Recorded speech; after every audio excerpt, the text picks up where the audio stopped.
Hello, welcome to the Homefront Show. It's Tuesday, August 2nd. I am excited about August. August is when summer's kind of winding down and it's just kind of a between time and a rich time. And it's very exciting. And I have some thoughts and some words about August. August, I have decided, is going to be the month of auspicious, audacious, authentic attitude. And what I'm going to do is, rather than basically giving God an attitude and giving the devil attention, I'm going to switch that around. Giving the devil an attitude and giving attention to God. Because the whining is over. So let's talk about being awakened in August. Psalm 5:3, I want to read from that to you. And then I want to share something from a wonderful book. And where I'm going today is talking about our attitude about our homemaking and especially the cleaning part of it. And I think I have some helpful thoughts for you on this that you just may not have ever thought of before. So, in Psalm 5:3, David said, "My voice you shall hear in the morning, O Lord. In the morning I will direct it to you, and I will look up." That's the beginning of a right attitude right there. And so when I awaken the dawn with praise, I awaken my life with praise when I do that. And if you wake up in the morning thinking, yay, it's August and it's who knows what's next and the year's more than half over, and just kind of let yourself flow into this new thing, that's a good way to wake up. But if you wake up thinking, oh, I wish I would have done those dishes last night and I don't want to do the laundry and arg, housekeeping arg, it's not the way to wake up with. So I'm going to help you with that today. So let's say the sink is full of dirty dishes. Okay, there's some yays in that. You have a sink.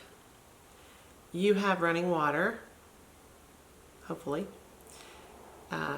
You have dishes. If they're dirty, you have food. If there's a lot of them, you probably have family or someone that you love that you live with or someone that you get to practice love on that you live with. There's a lot of yays in those dirty dishes. You have hands to wash them. You have soap to wash them with. So many yays in a sink full of dirty dishes. And the biggest yay is how the kitchen looks when you're finished with it. It's so wonderful. There's very little more satisfying than putting your hands in a bunch of hot sudsy water. And if this is a big deal to you, let me just give you a little tip that is so simple to me that I assume other people know it. But I watch people doing dishes and I find out why dishes are so hard for them. First of all, you fill the sink with water. Now, even if you have a dishwasher, if your kitchen is trashed, it's not all going to fit in the dishwasher. So you fill the sink with water, hot water and soap, and you put all the silverware in the bottom. That's going to soak and soak and soak. And then you stack as much as you can in there. As much as you can. You get everything you can possibly stack in that sink to soak while you're getting things together, putting things away, wiping down the counters, things like that. So by the time you start washing these dishes, you can whoosh, whoosh, whoosh, whoosh, whoosh, whoosh, whoosh, whoosh, whoosh. You can get her done because everything's soaked off of it. So you always soak things. Be soaking, be working with yourself instead of against yourself. And using that just little law of nature that when you soak things in hot water, they turn loose. All right. Just a little aside there about doing dishes. Get a new attitude about it. Turn on some good music while you do it. Praise God while you do it. Listen to something positive while you do it. Sing, hum. You're filling the house with your attitude. Whether it's a good attitude or not, you have so much power in your attitude. You feel the whole atmosphere of your home. So this is very important. And before I talk about the yays you can find in laundry and my grandmother's yays in laundry, I want to read something to you from a book called Spiritual Housekeeping House Cleaning by Catherine Robin, or Robin, R-O-B-Y-N, Spiritual House Cleaning. Now, I've just started this book, so I can't recommend it necessarily, but I do love what she said early on. She says, cleaning, it seems, is not even respectable. And sexism and value judgments about power hold fast when it comes to cleaning. Mothers do it after the dinner has been devoured and abandoned. Well, you need to change that, okay? Everybody can rinse their plate, put it in the dishwasher, wash the table, help you out. You don't need to be doing all the cooking and all the cleaning. All right. So mothers do it until they can pawn it off on their children. Again, teaching your children that dishes are a chore. You know, little kids want to help with dishes until they learn by your example that dishes are not fun. And so, shouldn't be. It should be something that you enjoy doing together, and it's just something you get to do together. Fresh approach. All right. Maids and domestics do it while their employers are engaged in the weighty pursuits of money or learning. There is no weightier pursuit than homemaking. You know, there was a young man that was talking to my husband about how his wife was wasting her degree and staying home with the kids. And my husband said to him, nothing you will ever do, if you become president of the United States, it is not as important as what she is doing as a homemaker. So, dismissed as women's work, it produces nothing, only destroying the residue of creative activity. Who wants that? And then this author says, well, I do. Because it's like healing. And if that's traditionally been women's work, then we're hoarding something special. Cleaning creates an empty space where something new, life, can happen, leaving a free area for a fresh approach. So with all these wonderful things that we have, there was some work that goes along with it. It's part of the deal. It creates neutral ground. More than that, this is sacred work. Creating hallowed ground, a space that is returned to its cleared wholeness. I like that a lot. And before we go on again to the,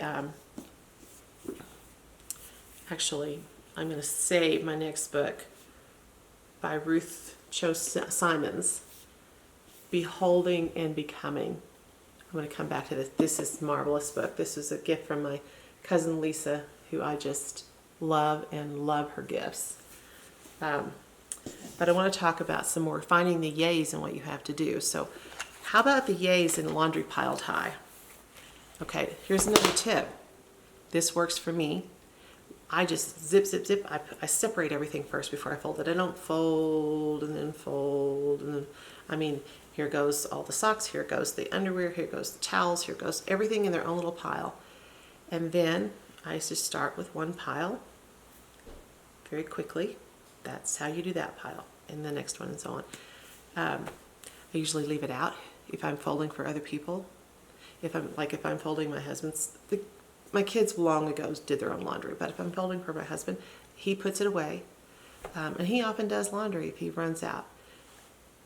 But I don't have this is women's work, I'm too good to do laundry, because I remember a family gathering where the women were talking about keeping up with the laundry and how hard it was to keep up with the laundry. And my dad said, yeah, it's hard to pour in that soap and push those buttons. And he reminded us that my grandmother would gather with the women in the community at the river. And there's this Mountain Fork River in Hochatown, Oklahoma. And I don't know how they did that in the winter. It's pretty warm down there about 8 months of the year.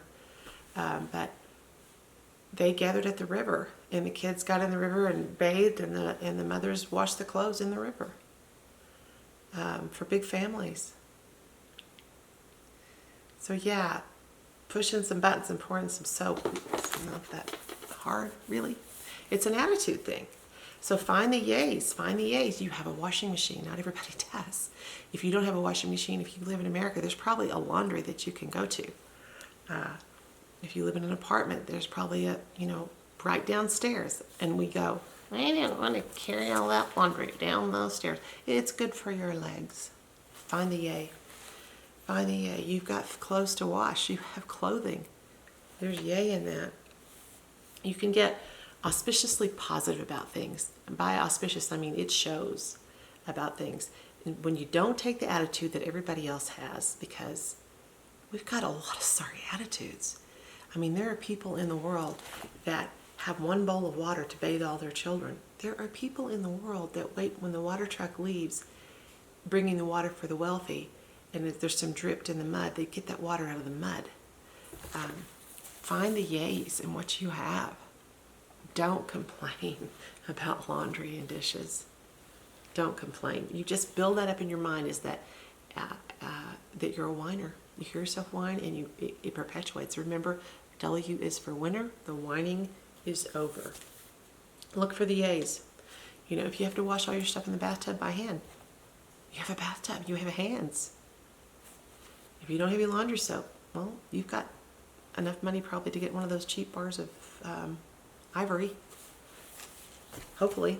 You know, if you get to the point where you don't even have soap, then you need to make some changes in your life. Okay? But I bet you have soap.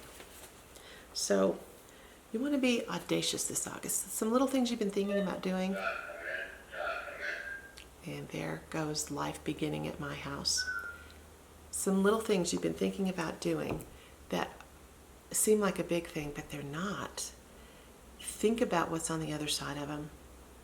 Okay, it might be something as small as changing your lipstick color. Well, if you don't like it, you can take it off and try again. Make some little changes. Be audacious this August, because we're going to get an attitude of victory in Jesus, and we're going to stop complaining, because it doesn't do any good. The thing is, what we want to do is we want to live from, this is the last book I want to share with you. I share this probably often with anybody that'll listen. Double Your Energy by Marjorie Wilson. And Marjorie talks about focusing on, she calls it devotion to whatever is wrong. We don't want that. She says it's an expensive and damaging hobby. And the last thing she says is very thought-provoking about this. Here's 3 ways. It's expensive in many ways, but here are 3 ways. Keeps your mind off the bright and the right which you need. Number 2, it prevents the flow of good to you and kills it on contact. You won't even see it. You can't see how blessed you are. And number 3, it estranges people and kills their faith in your loyalty. And you know, I found that to be true. I found that people that are always negative about everything and everybody, I know when they leave, they're going to be negative about me. And I don't trust them. So, because when you're disobeying God, and that's what negativity is, you're not being true to yourself, you're not going to be authentic, you're not going to be real, and it makes people nervous. So there are a lot of reasons to not belong to that, what does she call it?